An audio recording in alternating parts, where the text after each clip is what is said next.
haven't seen that one yet. Josh got this. Okay. I just don't wear it a lot because it doesn't match anything that I have.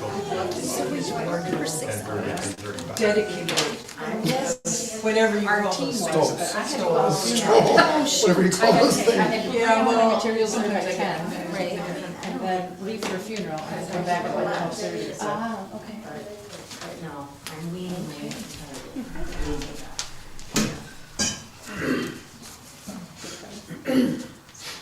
oh, I didn't even do ring it today. It's still ringing. Thank you.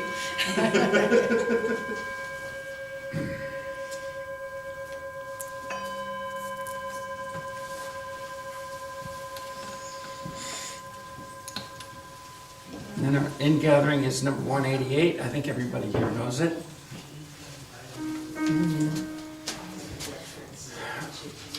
Come, come, whoever you are, wander, worshiper, lover of leaving. Ours is no caravan of despair. Come, yet again, come. One more time.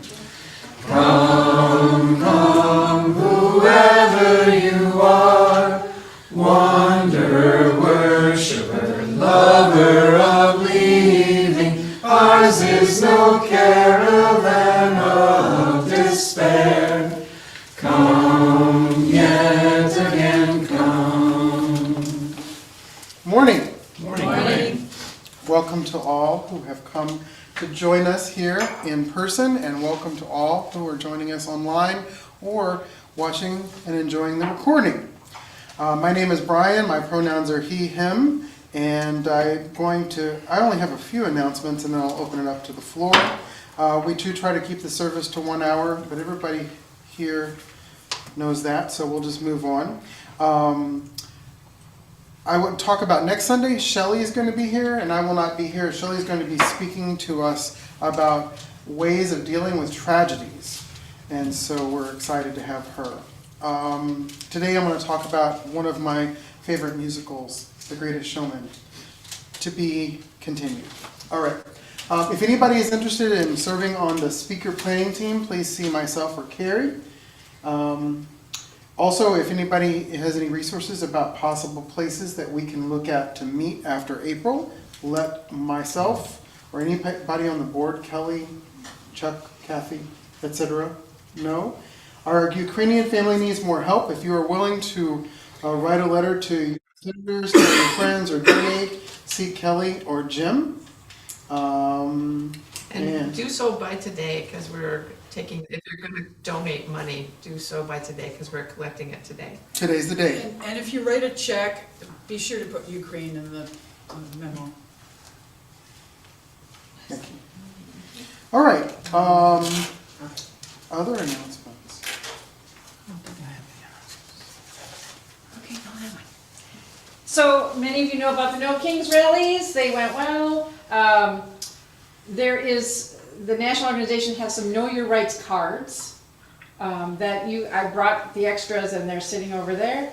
And also it occurs to me it would be a great idea to send our pictures from the rallies to Tom Emmer's office to let him know this was your Hate America rally, ha ha ha. So I have his addresses to his offices over there by the treats as well. If you want to just take a picture of that and then go home and send your pictures to Tom Emmer.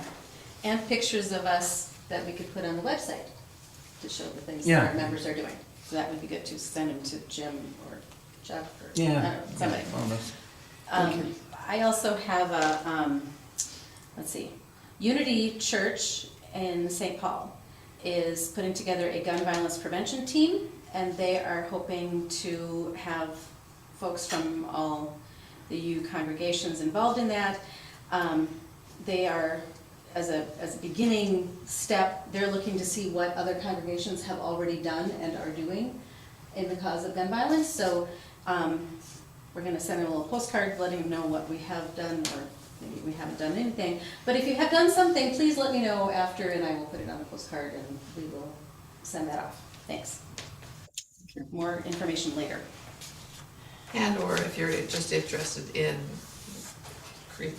doing some more gun violence Yes, prevention yes, work. and being part of that. That would be awesome.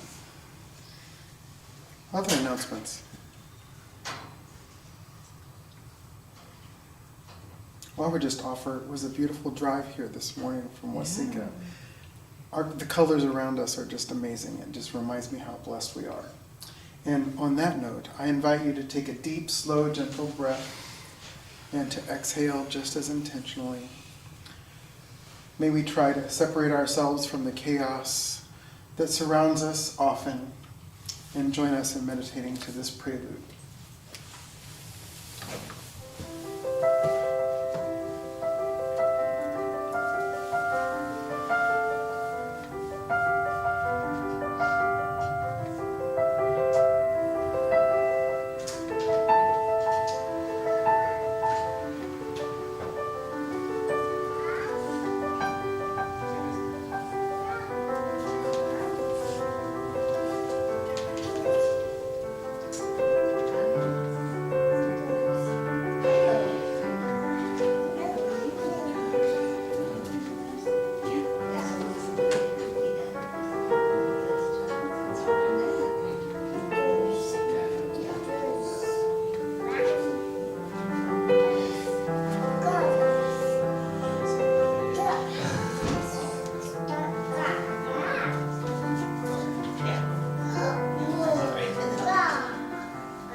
I invite you to remain seated so that everyone can see the screen, and join me in our opening words in lighting of the chalice.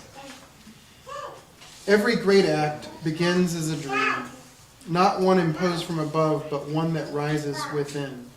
It begins in the imagination of those who refuse to accept the world as it is, and who dare instead to envision what it might yet become.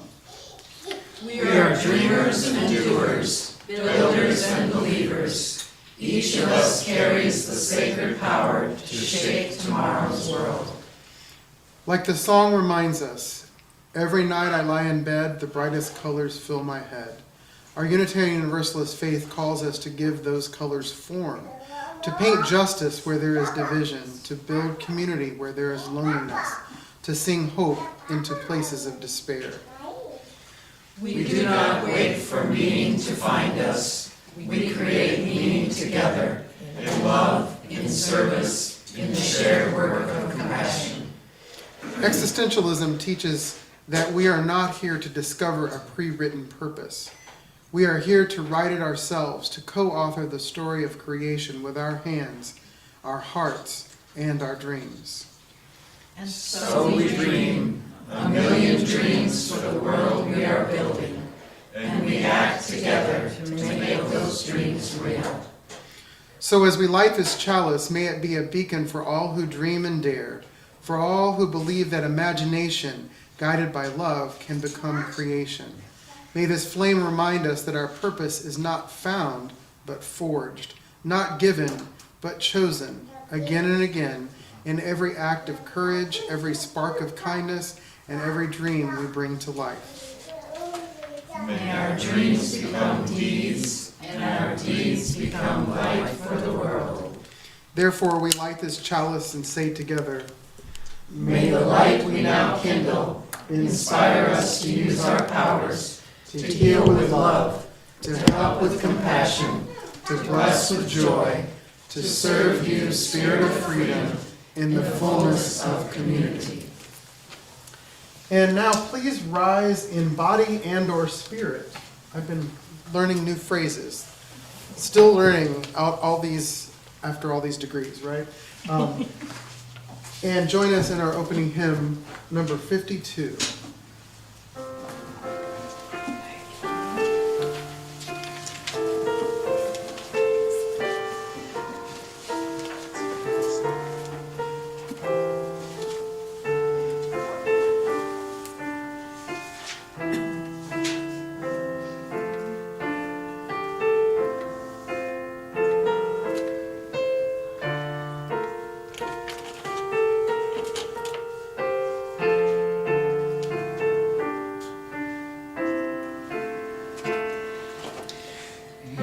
sweet fields of autumn, the gold grain is falling, the white clouds drift lonely, the wild swan is calling.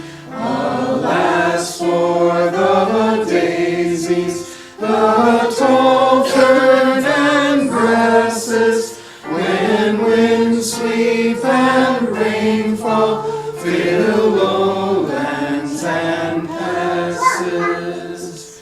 The snows of December shall fill windy hollow, the bleak rain trails after, and March wind shall follow. The deer through the valleys leave print of their going, and diamonds of sleet mark the ridges of snowing.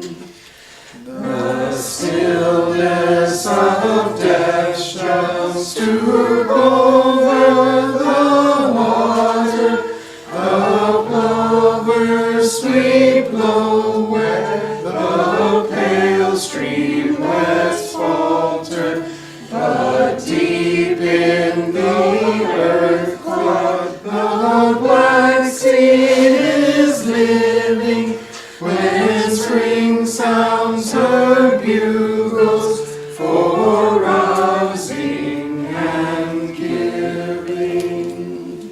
Please be seated.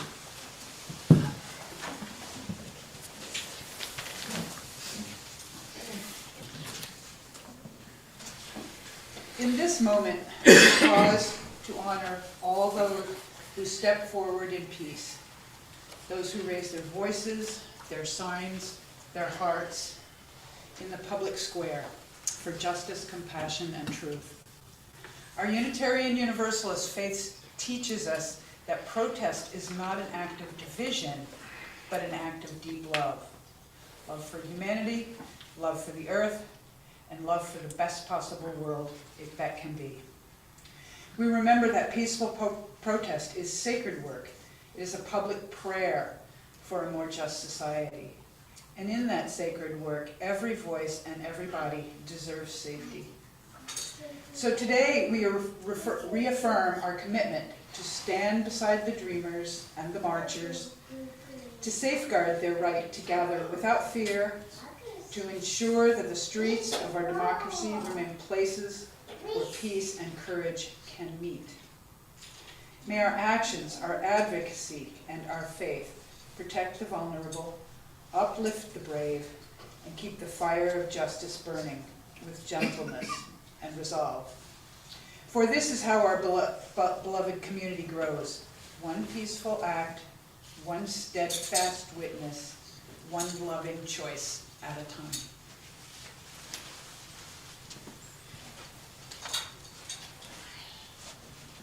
At this time, we invite you to come forward and light a candle and share a joy and or concern if you feel moved to do so. And anyone online, if you would like one lit, please chime in and Alice will light one on your behalf. And at the very end, I'll light a final candle for all of the unspoken joys and concerns.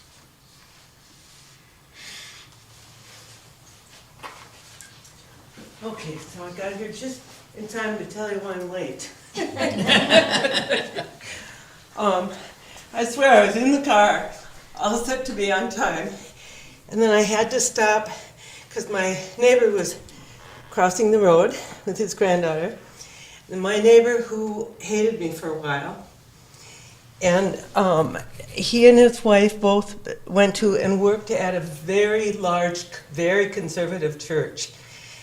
But we got along until I called him out on shooting beavers, and he literally pushed me off his step. Anyway, he now has a trans son, and his whole life has changed.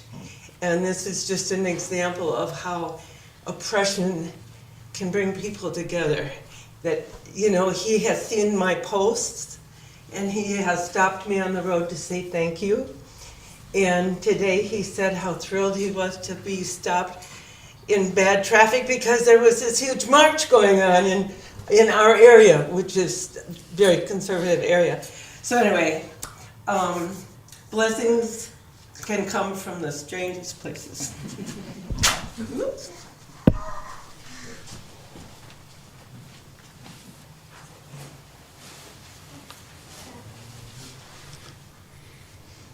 Well, I share the light of appreciation for all the marchers and everything, but I want to share a specific appreciation for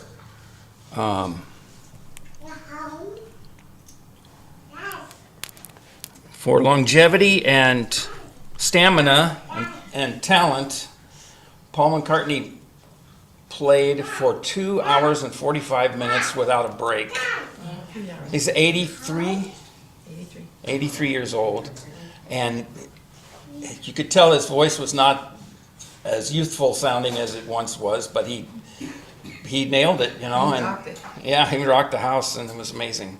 So there's hope for us. Yeah. You just got a super special candle, didn't you? Yeah. Now look at that.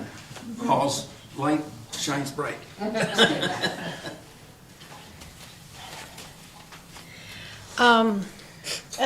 Joy related.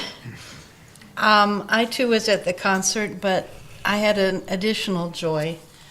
We moved here from Wisconsin, 3-4 years ago? And one of the things I've missed is just going places and seeing people you know. And damned if I didn't go to this enormous concert and run into 3 people that I knew that I didn't know would be there. And it just, like, I'm home. And then we ran into long ago members, Bob and Shalimar, or whatever Yeah, that is. Bob. Arlo Sibley. Arlo Sibley. On the train back. On the train coming home. Yeah. Still active, actually, just not in attendance. Yes. Oh, that's right, they still support the church.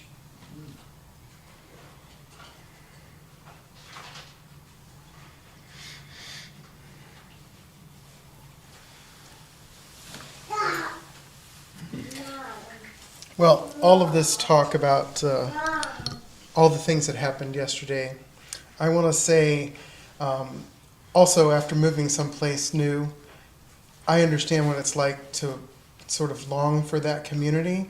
It has begun, but sometimes it gets a little bit tiring when people start to know who you are.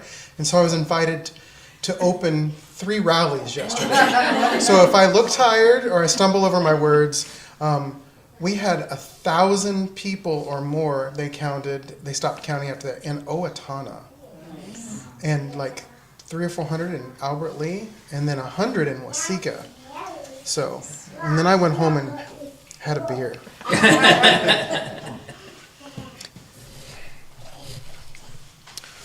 And now I'll light a final candle for all the joys and concerns that remain unspoken.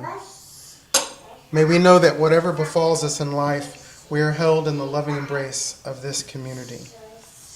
And now we say, for all of the joys and concerns, both spoken and unspoken, we hold you in our hearts. Well, I warned you last week that this week was going to be a didactic sort of presentation. But I'm hoping that it's a little exciting for a lesson, but also I will apologize for my absolute love for musicals. And that's the last apology. So in that light, this is a reading of the lyrics of the song upon which my presentation is based. And don't look at me, Kathy. All right. This is A Million Dreams from The Greatest Showman. I close my eyes and I can see the world that's waiting up for me, that I call my own, through the dark, through the door, through where no one's been before, but it feels like home. They can say it all sounds crazy. They can say I've lost my mind. I don't care, so call me crazy. we can live in a world that we design. 'Cause every night I lie in bed, the brightest colors fill my head, a million dreams are keeping me awake. I think of what the world could be, a vision of the one I see. A million dreams is all it's going to take. Oh, a million dreams for the world we're going to make. There's a house we can build together. Every room inside is filled with things from far away. The special things I compile, each one there to make you smile on a rainy day. They can say it all sounds crazy. They can say we've lost our minds. I don't care if they call us crazy. Run away to a world we design. Every night I lie in bed, the brightest colors fill my head. A million dreams are keeping me awake. I think of what the world could be. A vision of the one I see. A million dreams is all it's going to take.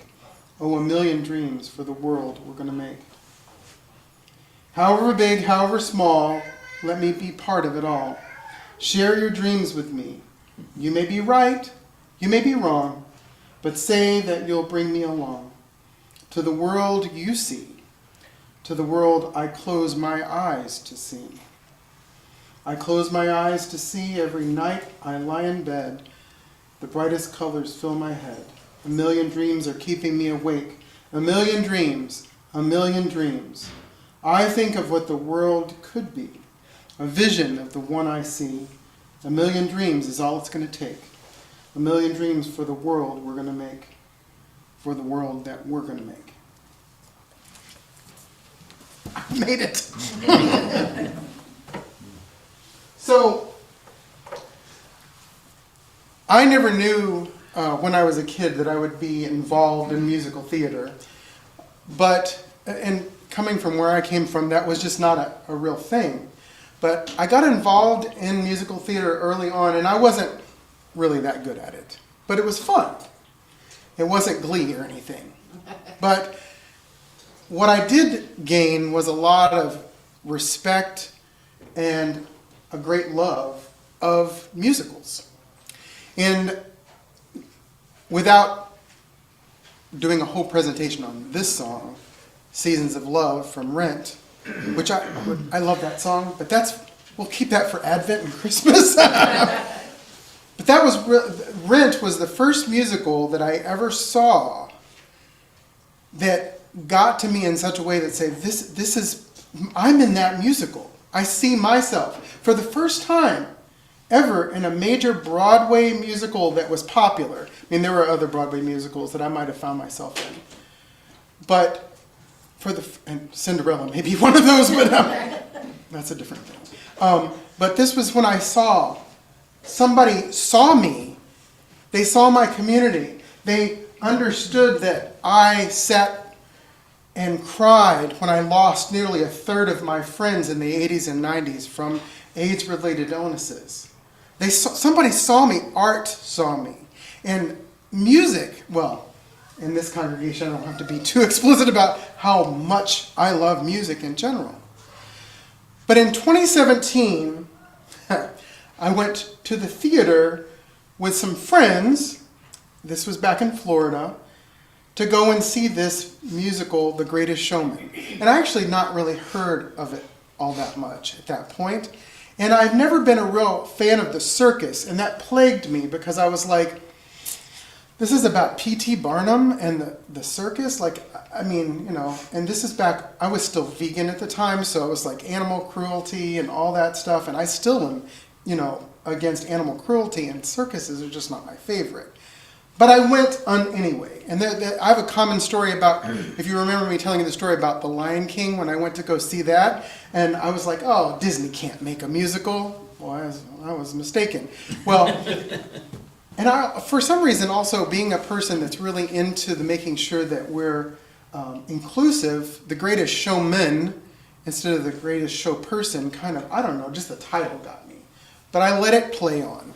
And out of this musical, there were 3 songs, 3 original works, and that were so profound to me that to this day, when I drive back and forth to the cities, I usually play one, if not all 3 of the songs.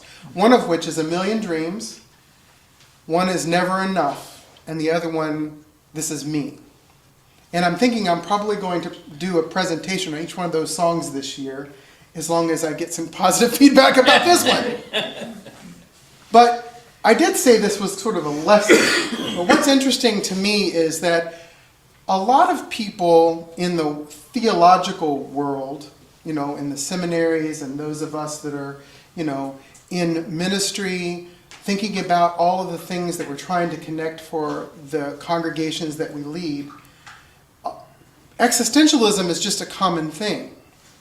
And I've spoken about it before, but I think it's quite timely to speak about it again. Because one of the things that plagues the world, I believe, is the lack of understanding of what existentialism is and how it is expressed in art even. So the song A Million Dreams talks about a world that we can make, a world that we see, a world that maybe nobody else sees but me.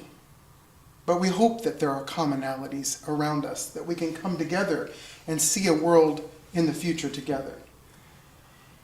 And the song resonates with me because of its real call to existentialism. Now, what is existentialism? Existentialism is a philosophy that emerged out of the work of Soren Kierkegaard and Friedrich Nietzsche, a bunch of Western European white male philosophers. But then one of the most important philosophers that adapted the ideas behind existentialism was Simone de Beauvoir, if you've ever heard of that philosopher. And the idea is that for the longest time, humanity has assembled in spiritual and religious tradition to claim that the world has been already set in motion, that we are all just a part of fate, that these are the things that we should aspire to because God said so somewhere. In many religions, this isn't just in Western religions.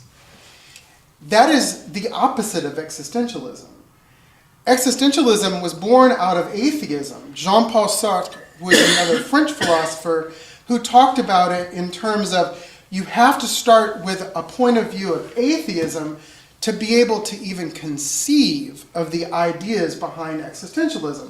It doesn't mean, as Paul Tillich, great theologian, said, that you have to dispense with God or religion, but you need to stop and be willing to give up all of these things that you've been made to believe or that you've helped yourself believe about how everything in the world is predetermined. John Calvin, if you've ever heard of that name, Calvinism, the idea that everything is already set in motion, and that's where, interestingly enough, the Presbyterian Church gets their feed from the origins of theology, that there is the elite, and the elite have been chosen. Everything has already been, our path has already been decided for us. But existentialism says that we have more of a responsibility than that as human beings. That ultimately, life's purpose isn't to be discovered, it is to be authored. It is to be created by not only us as individuals, but as community. Existentialism means so many things. I teach 2 courses on Existentialism 1 and Existentialism 2, so we're not going to go through all that today. But it takes a mind shift for a lot of people. It is also interesting to think about the origins of this nation were built on non-existentialism. That many people were moving from Europe here to create utopia as God had predetermined. It was preordained that we were going to create the perfect society as has been envisioned already. And that is our purpose. Interestingly enough, though, while that was part of the commitment, we know about the history of the colonies and about how some of the very first colonists all disappeared because they weren't able to somehow embody this divine purpose they had been emboldened by. because they weren't ready for what lay ahead of them. And so it takes a dream, but it also takes a set of plans. Plans to give up what you might have already thought about as far as your preordained purpose in life. And find out those things that perhaps we need to create ourselves. The things that challenge us.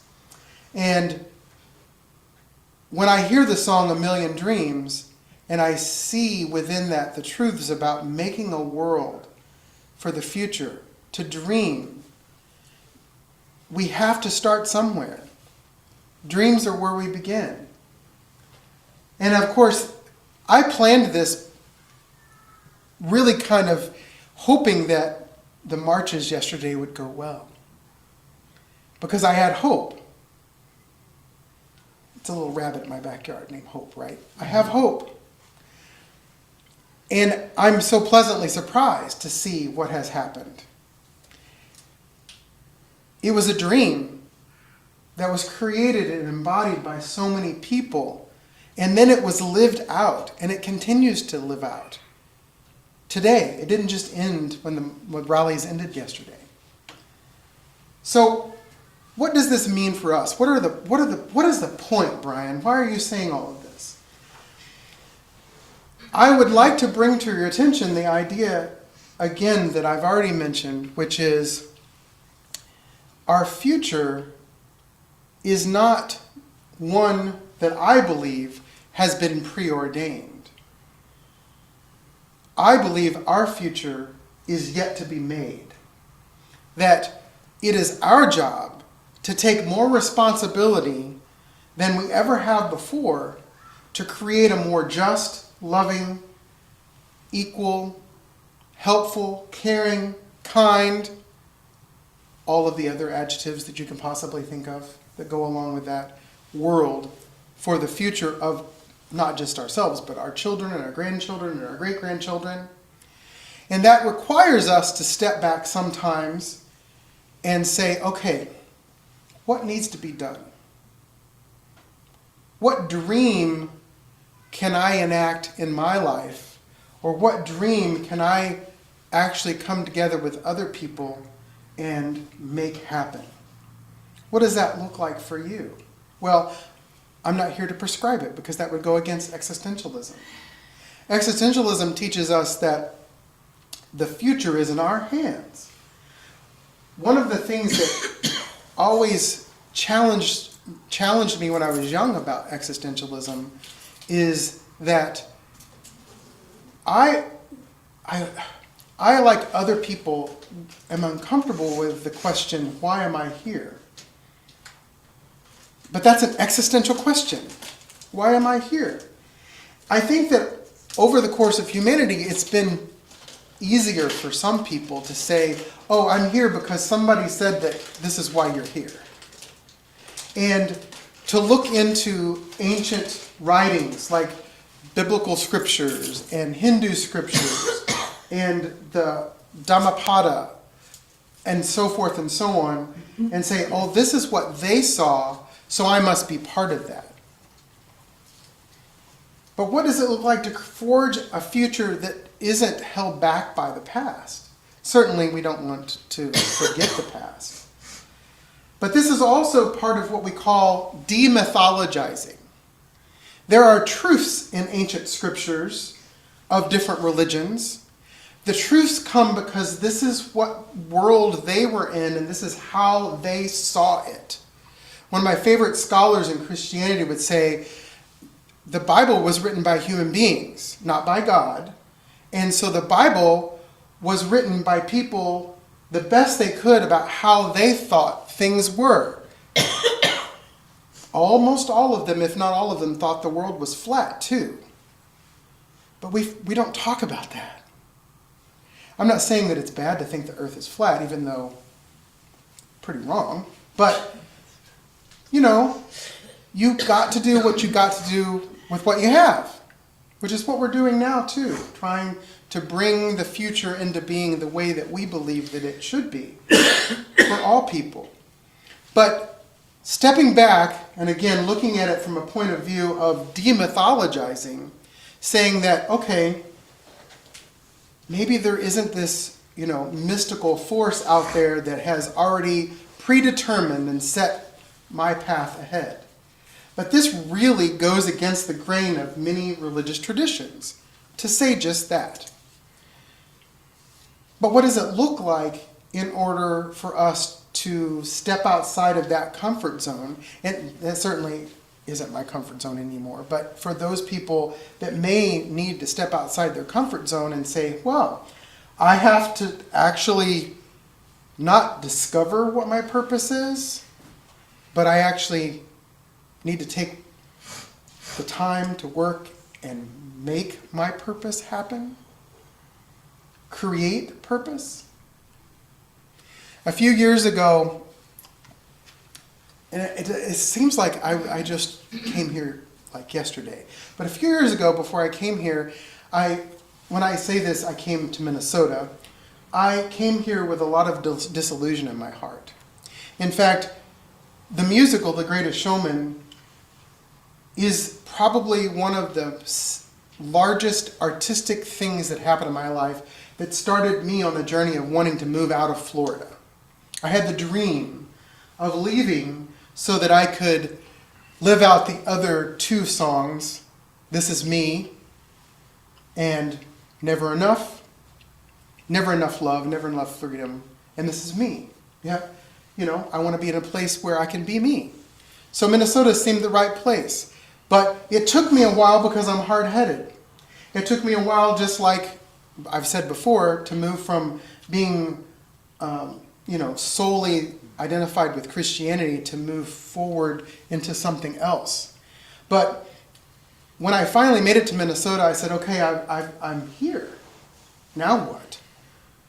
And I stopped and I closed my eyes and I started to revert back to my past and say, okay, God, what do you have preordained for me to do now that I'm here?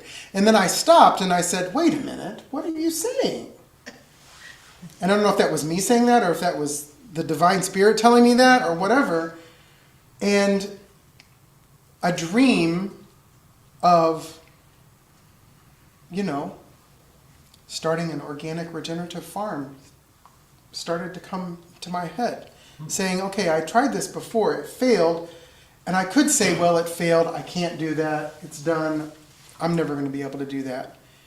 And that's the human tendency, right? We fail, and things get tough, and part of our human nature is that we want to just say, okay, let me try something else. And sometimes you have to try something else. I totally get that. But at this point, I was like, maybe all of the cards will come together and maybe this will happen. I'm going to keep the dream alive.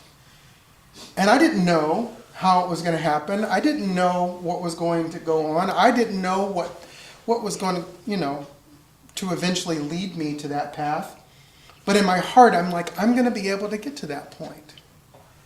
At the same time, I was like, I'm going to find some religious tradition because I'm a theologian. I have 2 doctoral degrees in theology. I probably need to be associated with a religion.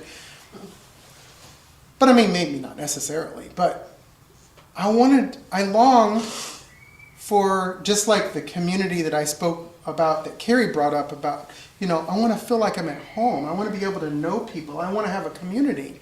And my community growing up had always been the church, for better or for worse. And all of a sudden, because I got out of my own way,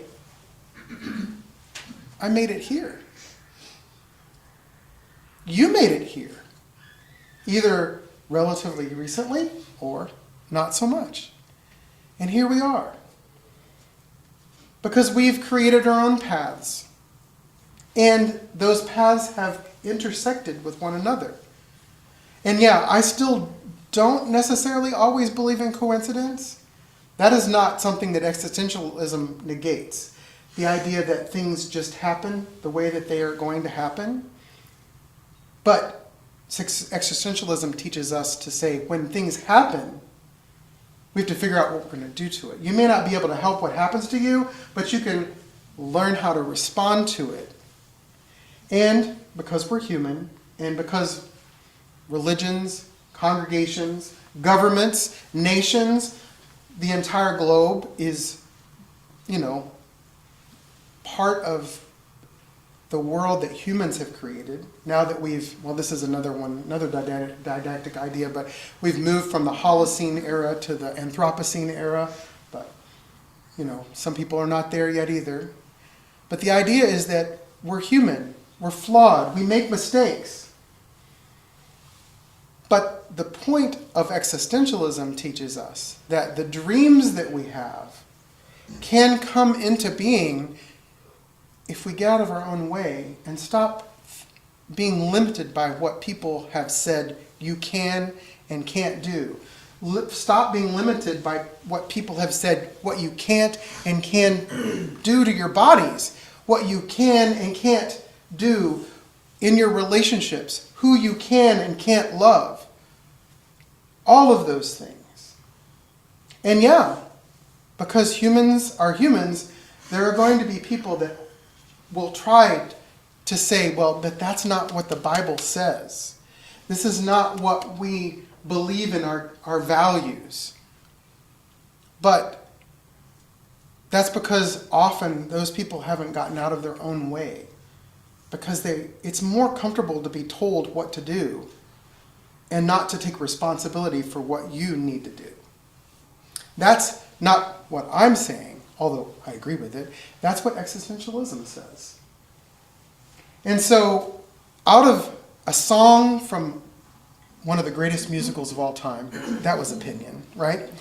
But out of that, somebody like me who is a nerd in theology and philosophy sat and listened to that song, and that's what I got out of it. It's an existential song. Now, if you look at it on the surface, it's about a young boy who dreams of opening up a circus. But the idea is the song A Million Dreams is that there are millions of us, and we all have millions of dreams. So that means I'm not familiar with numbers, but there's like trillions and trillions and gazillions of dreams, and they're all here within our grasp. And as I've said before, if you set your expectations here and you only get here in your life, it's better than if you've set your expectations here and you only get here. I used to tell that to my 7th graders, and I think that sometimes they finally got it after me saying that 20 times. Maybe. So, I then challenge all of us together to continue dreaming, to not lose hope, even when despair is all around us. When, in my community, for example, as I've said to several of you, the grain silos are filled with soybeans, and there's nowhere for them to go. And the more problematic issue is that all of the corn is still in the fields because there's no place to put the corn because the soybeans are still there, which should have been gone already. But we have to figure out what we're going to do. Is that preordained? Well, I don't think so. That's just a part of political society and people's opinions, and they're not realizing how they affect every single person in our society with their opinions. However, we can dare to dream to figure out a new way and a new world, a new way for us to be community, and even in our own challenges in this church, where we're thinking about, well, what does our future hold? Is it preordained that, we're not going to have a place to meet, so maybe that's it? Well, I don't think so. I think it's in our grasp to dream a million dreams and to see what chapter lies next for this group of faithful, loving, caring, concerned, committed, amazing people that I find myself a loving part of. And I'm so glad that I'm here with you. So let's keep dreaming. Let's keep closing our eyes and seeing a world filled with colors and diversity and amazingness, and find the path that leads us forward, individually and in a community of faith, to make the world a better place dreaming a million dreams and living out as many of them as we can together. May it be so.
I wanted to sing, but I didn't want to make everybody a victim.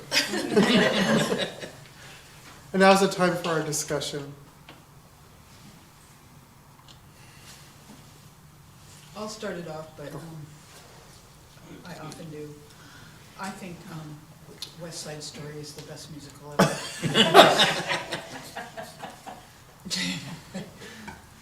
That's one of the million dreams of the Yeah, right. Oh, okay, go ahead. Just checking, you know P.T. Barnum was a Universalist, right? Yeah, okay, yeah.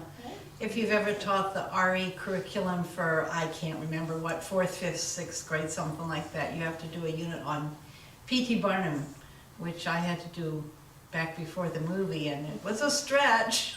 Yeah, I didn't go there because the actual Greatest Showman is such a fictionalized, history of P.T. Barnum. But I, going into it, didn't really know that. Yeah. So, yeah, but I do know that's part of it. I just personally think the human brain is more inclined to make things more beautiful and make things better and love than be stuck in a old-fashioned, world that you kind of described. I can't do it. Patriarchal, old-fashioned. This is what you do because it was written many years ago. It just seems to me that the brain just doesn't fit in that. The brain is more inclined to existentialism. One of the things about human nature, I think, that I find exciting about Unitarian Universalism is that it is up to us to figure out what we believe and stuff, but I also understand people that say, "Oh, I don't want to work that hard." And I get a couple of little pangs of not jealousy, but gee, that would be nice, kind of feeling around. There's a hymn that talks about what is it? Blessed Assurance. Mm-hmm. And I think that sounds nice. It would be nice to have some blessed assurance. They're there.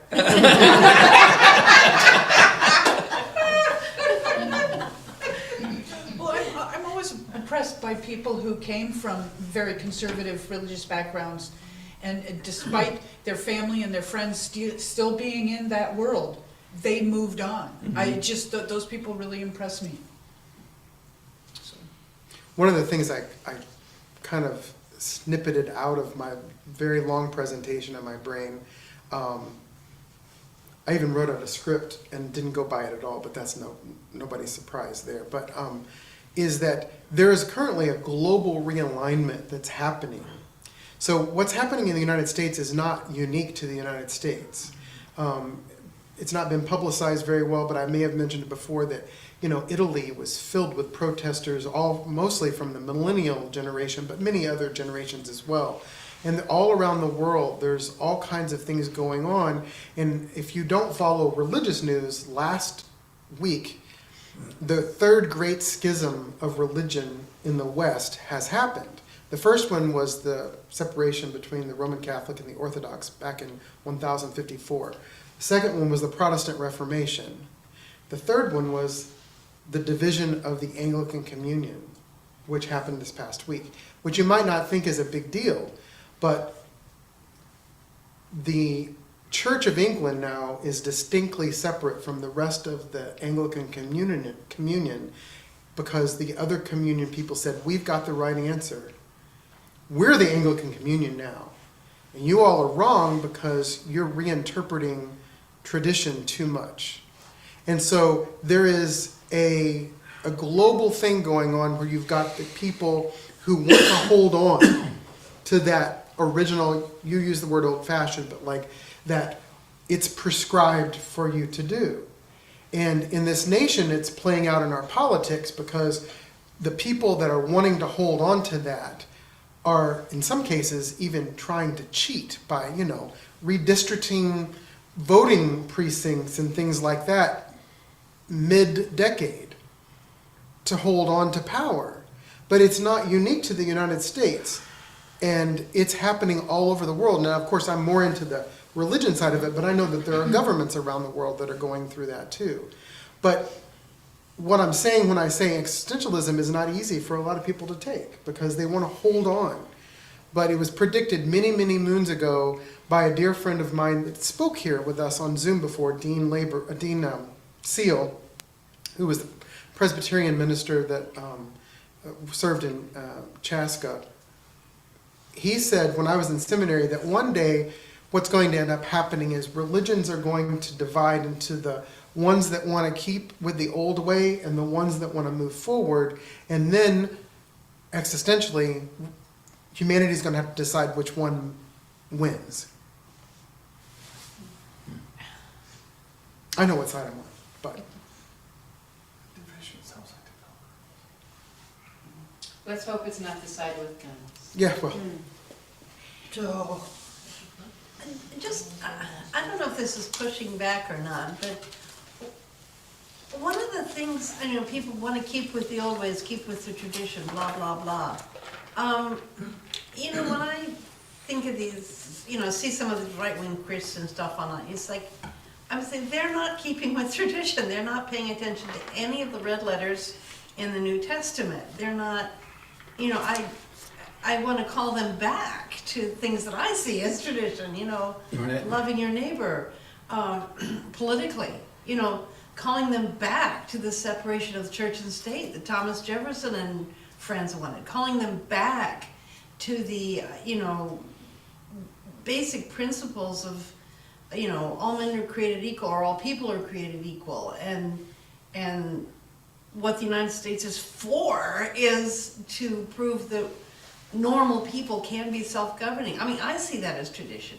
And so... That's why I use the tradition in quotation marks, because they use the word tradition as a way of scapegoating it all on what they believe, right? But I agree with you. They call it tradition, yeah, but today's conservatives are not conservative at all in my definition of the term, yeah. And that evolves into a political discussion that probably would be great to have over treats sometime. But the idea is that there was one time in America when the political parties started to flip-flop, and they did. And there are a lot of academics in the world of politics who say that is beginning to happen, that the political parties are going to flip-flop again. Mm-hmm. We're in that time. We're living in history. But as I had said before, I remember, I don't know what that conversation was about, and I don't want to get into the Palestine thing, but one of the reasons why this sort of fight for existentialism and looking at the world in different ways is that there has to be, as much as we don't like it, there has to be some way that people have entities and security from which to argue a particular vantage point. So if you are in a particular situation where you don't have political power and you are the oppressed, it's important to give groups of people who don't have that clout that power so that the conversation can actually happen in safety. And so that's why a lot of people argue about a two-state solution, and I'm not committing to that personally, but this is not about that. It's about understanding that the ideology behind why people argue for that is that there needs to be two different sides to be able to have a good conversation. And that's the reason why a lot of people believe, the historians that are working on this in the academy, as far as the realignment globally with people that were wanting to hold to a particular way, that it's happening so that there could be a conversation. So that's why Methodists, I didn't go into that Methodist thing that I had promised Jim I would go to because I was trying to cut it short, but that's why Methodists split, because now there are two different entities, and as much as it seems divisive to do that, now there are conversations happening, and what you don't know behind the scenes is a lot of the Methodist churches that split over the issue of ordaining gay and lesbian people that left are coming back because the conversation is like, this is what's really going on. Mm-hmm. We didn't understand what you were really talking about. And if you really get into the words of Jesus, who said we should love one another, you're not loving one another. But there needed to be that separation first in order for the people to actually have an open dialogue. Mm. So some things happen that way. As much as we don't like to be divided. Right. Well, I'm sorry I took over the reflection time, but reflection can continue. Hopefully the conversations will continue, and I hope that this has opened up questions and opened up time for pushing back and more discussion, because that's what this is all about. So I invite you now to join us in our closing hymn, which is number 318. Thank you, because I misplaced my reading glasses. Number 318. Please rise in body and or spirit. Number 318. Yeah, we know this one, huh?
seated.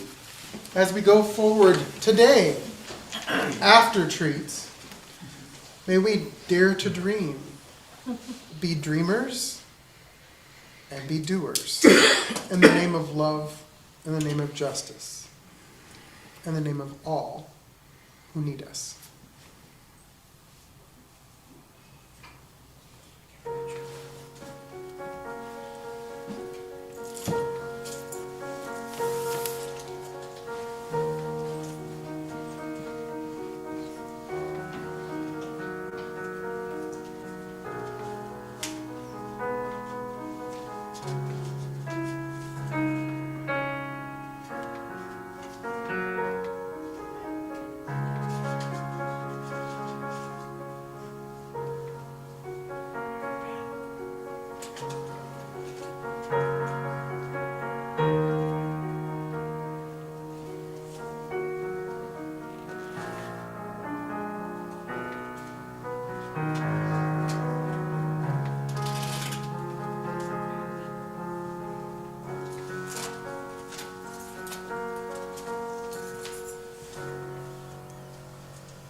Before we go to treats, I just wanted to take a moment to say thank you. Madison, it's great to have you.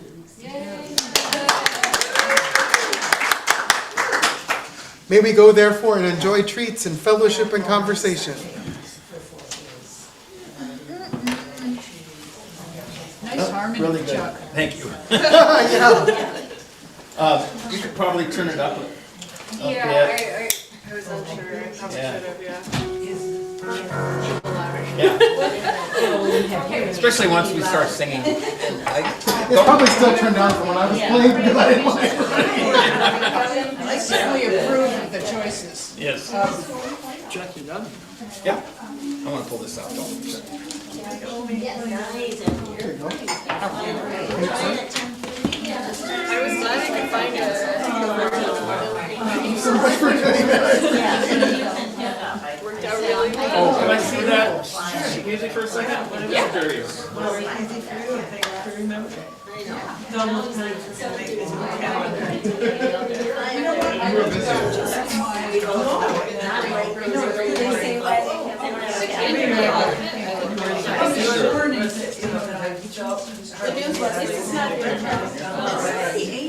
I gotta look for see if there's a score. No, not necessarily. A score with chords and stuff because I want to see my chorus lyric and stuff would be